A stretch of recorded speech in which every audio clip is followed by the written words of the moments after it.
श्रीधनलक्ष्मीस्तोत्रम्। श्रीधनदा उवाच देवी देवमुपागम्य नीलकण्ठं मम प्रियं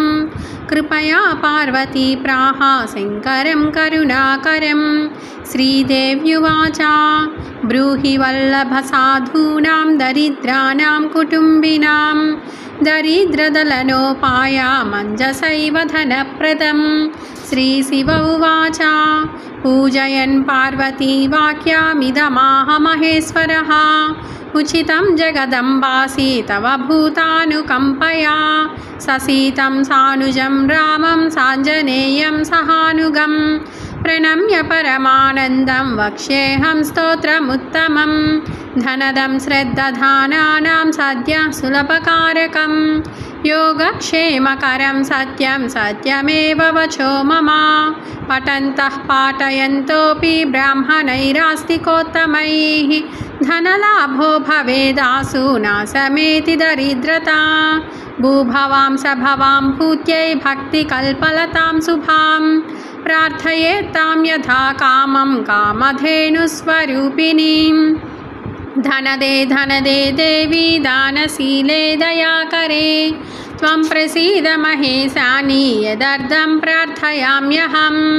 धरामरप्रिये पुण्ये धन्ये धनदपूजिते सुधनं धार्मिके देहि यजमानाय सत्वरं रम्ये रुद्रप्रिये रूपे रामरूपे रतिप्रिये सिकीसकमनोमूर्ते प्रसीद प्रणते मयि आरक्तचरणाम्भोजे सिद्धि सर्वार्थदायिके दिव्याम्बरधरे दिव्ये दिव्यमाल्यानुशोभिते समस्तगुणसम्पन्ने सर्वलक्षणलक्षिते शरच्चन्द्रमुखे नीले नीलनीरजलोचने चञ्चरीकचमूचारु श्रीहारकुटिलालके मत्ते भगवती मातः कलकण्ठरवामृते आसावलोकनैर्दिव्यैर्भक्तचिन्तापहारिके रूपलावण्यतारुण्याकारुण्यागुणभाजने वनत्कङ्कणमञ्जीरे लसल्लीलाकराम्बुजे रुद्रप्रकाशिते तत्त्वे धर्माधारे धरालये प्रयच्छ यजमानाय धनं धर्मैकसाधनं मातस्त्वं मे विलम्बेन दिशस्व जगदम्बिके कृपया करुणागारे प्रार्थितं कुरु मे शुभे वसुदेव सुधारूपे वसुवासववन्दिते